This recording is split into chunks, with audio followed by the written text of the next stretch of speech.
सर्वांचेच लक्ष लागून राहिलेल्या विक्रमगड विधानसभा मतदारसंघामध्ये भाजपाने त्यांच्याच निष्ठावंत कार्यकर्त्याला तिकीट देऊन सुरू असलेल्या उलटसुलट चर्चांना आता पूर्णविराम दिलेला आहे.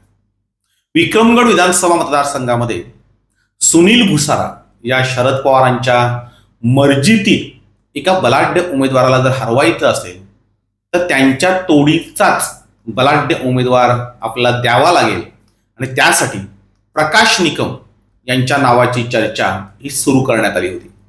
प्रत्यक्षात प्रकाश निकम यांना खेळवलं आणि शेवटी गंडवलं. लोकसभा निवडणुकीमध्येही हाच प्रकार झाला होता. प्रकाश निकम यांचं नाव शेवटपर्यंत चर्चेत ठेवलं होतं.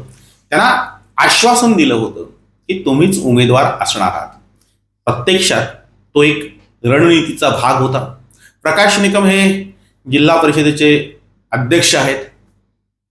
त्यांचा जिल्ह्यामध्ये दबदबा राहू नये आणि त्यांच्या दबदब्यातून किंवा त्यांच्या कामामधून शिवसेना वाढू नये, भाजपाला त्यांनी सांभाळून घ्यावं, भाजपाला त्रास होऊ नये आणि भाजपा अशीच वाढत राहावी यासाठी प्रकाश निकम यांना गाळ्यात घेतलं होतं. प्रत्यक्षात प्रकाश निकम हेही भाजपाच्या आहारी गेले होते. पालकमंत्री रवींद्र चव्हाण यांच्या प्रेमात पडले होते. खरं तर एकनाथ शिंदे यांच्यापेक्षा रवींद्र चव्हाण यांचं ते जास्त ऐकत होते. त्यांचा भरोसा रवींद्र चव्हाण यांच्यावर होता की ते नक्की तिकीट देतील.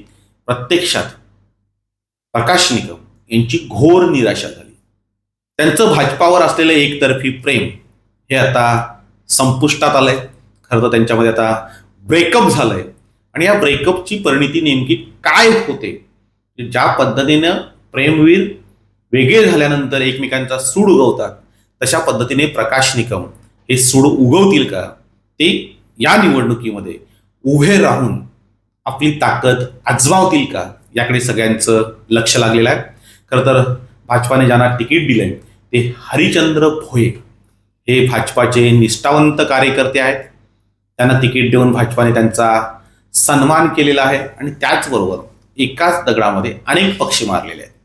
जे भाजपामध्ये होणारी संभाव्य फूट ही टळली गेलेली आहे. जर का यावेळेस हरिचंद्र भोये यांना जर तिकीट मिळालं नसतं तर भाजपामध्ये बंडखोरी झाली असती.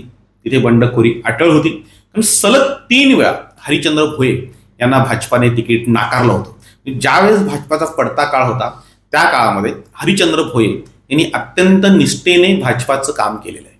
ते 2004 मध्ये हा जव्हार विधानसभा मतदारसंघ होता. त्यावेळेस खरं तर सीपीएमचा जो बालेकिल्ला होता त्या बालेकिल्ल्यामधून निवडून येण्याची सुतराम शक्यता नसताना हरिचंद्र भोये यांना निवडणुकीला उभं केलं होतं. त्यांनी निवडणूक लढवली होती. 2009 मध्ये या मतदारसंघाची पुनर्रचना झाली. तलासरी भाग अर्थात कम्युनिस्टांचा जो बालेकिल्ला होता तो या मतदारसंघातून काढला गेला होता आणि 2009ला तिथे जिंकण्याची संधी होती. त्यावेळेस हरिचंद्र भोये यांना डावळलं. 2014ला त्यांनी तिकीट मागितलं. 2014लाही त्यांना उमेदवारी मिळाली नाही. 2019ला त्यांनी अगदी शक्ती प्रदर्शन करण्यापर्यंत मजल मारली होती. अगदी मोठ्या प्रमाणावर विरोध केला होता आणि आपली तिकीट आपल्याला मिळावं यासाठी प्रयत्न केला होता. मात्र त्यांचे शर्तीचे प्रयत्न हे निष्फळ ठरले आणि त्यांना त्यावेळेस ही तिकीट नाकारलं. त्यावेळेस त्यांना यावेळेस तुम्हाला 100% तिकीट मिळेल असं सांगितलं होतं, तसा शब्द दिला होता आणि भाजपाने आता तो शब्द पाळलेला आहे. म्हणजे अर्थातच एका निष्ठावंताचा सन्मान केलेला आहे. 2019 मध्ये भोयेंना तिकीट नाकारल्यानंतर तिथे हेमंत सवरा यांचा पराभव झाला होता. कारण तिकीट नाकारल्यानंतर हरिचंद्र भोये यांनी प्रगट नाराजी व्यक्त केली होती. अगदी जाहीरपणे सुरुवातीला नाराजी व्यक्त करून नंतर भाजप बरोबर ते गेले. मात्र त्यांची नाराजी काही दूर करण्यामध्ये भाजपला यश आलं नव्हतं आणि म्हणून तिथे भाजपाचा पराभव झाला होता. म्हणजे एका चांगल्या उमेदवाराला तिथे पराभव पत्करावा लागला होता आणि ही जागा राष्ट्रवादी काँग्रेसच्या सुनील भुसारा यांच्या हातामध्ये निघून गेली होती. तर ती पुन्हा जिंकायची असेल तर मागचा प्रयोग करून जमणार नाही. बाहेरचा आयात उमेदवार आणून आपल्याला बंडखोरी रोखता येणार नाही. आणि म्हणून यावेळेस हरिश्चंद्र भोये यांचा विचार केला गेला. खरं तर एका दगडात अनेक पक्षी मारणं कशाला म्हणतात, तेच यातून आपल्याला दिसतंय की हरिश्चंद्र भोये यांची नाराजी दूर झाली, बंडखोरी टळली. त्याचबरोबर हरिश्चंद्र भोये हे कोकणा आहेत, हे कोकणा समाजाचे आहेत.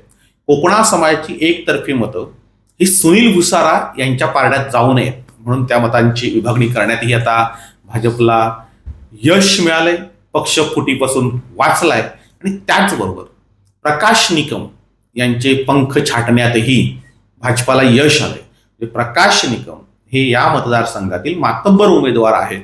त्यांना लोकसभेला फसवलं, आता विधानसभेलाही फसवलं आणि आता त्यांना पूर्णतः राजकारणातून संपवण्याचा डाव हा रचला गेलेला आहे.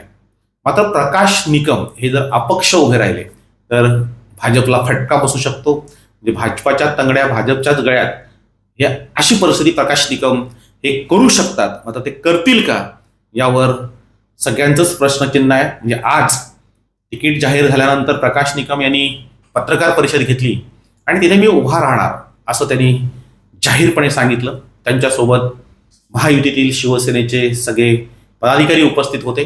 मात्र प्रकाश निकम यांना जर भाजपच्या नेत्यांनी सांगितलं की तू उभा राहू नकोस किंवा कसलं आमिष दाखवलं, जसं 2 वेळा त्यांना फसवलं तसं यावेळेसही काही आमिष दाखवलं तर प्रकाश निकम माघार घेतील असं सांगितलं जात आहे. खरं तर प्रकाश निकमने यावेळेस संधी होती.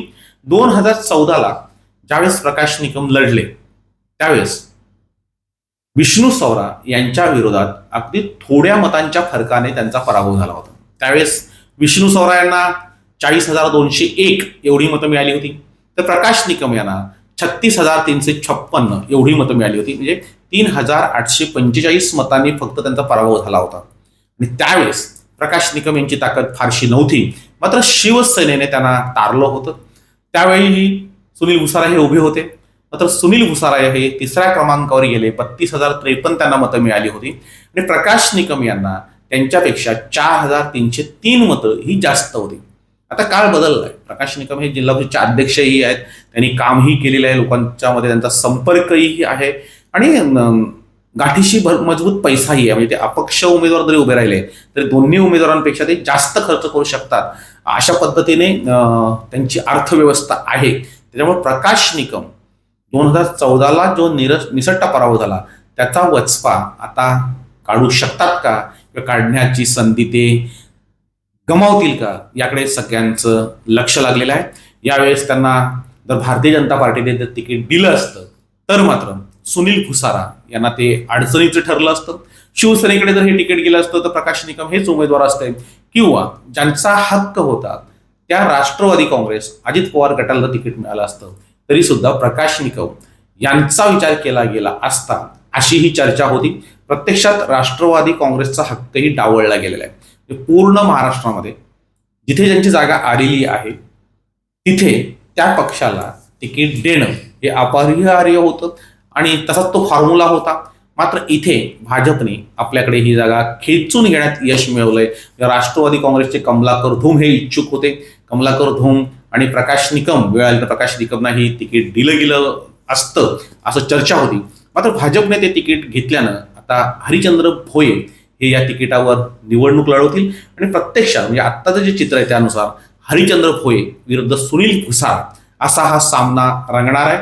जर का प्रकाश निकम शेवटपर्यंत टिकले, म्हणजे प्रकाश निकम जर आत्ता जरी बोलत असले तरी 4 तारखेला जेव्हा फॉर्म काढून घेतला जाईल त्यावेळेस प्रकाश निकम काय करतील याची खात्री कुणीही देऊ शकत नाही. ते जर शेवटपर्यंत राहिले तर लढत तिरंगी होईल. सध्या तरी सुनील भुसारा यांचं पारडं हे जड दिसतंय. ते जड याच्यासाठी कारण हरिश्चंद्र भोये यांना तिकीट दिल्यानंतर जर का बंडखोरी झाली तर सुनील भुसारा यांना त्याचा फायदा होऊ शकतो. सध्या सुनील भुसारा यांना टफ हे प्रकाश निकम देऊ शकत होते. आता मात्र प्रकाश निकम जर अपक्ष उभे राहिले तर लढत तिरंगी होईल आणि या तिरंगी लढतीमध्ये नेमकं कोण जिंकेल हे कोणालाही सांगता येणार नाही. मात्र जर का अशाच पद्धतीने तिरंगी लढत झाली आणि अजून 2-3 जर उमेदवार उभे राहिले, म्हणजे मनसेचा उमेदवार तिथे उभा आहेच आणि अजून 1-2 उमेदवार उभं राहतील असं सांगितलं जात आहे, तर या पद्धतीची जर लढत झाली, म्हणजे चौरंगी पंचरंगी जर लढत झाली तर त्यामध्ये कोण जिंकेल हे सांगता येणार नाही. प्रकाश निकम हे मात्र शेवटपर्यंत टिकतात का, म्हणजे 4 तारखेपर्यंत ते रिंगणात राहतात का की फॉर्म काढून घेतात, याकडे पूर्ण मतदारसंघाचं लक्ष लागलं आहे.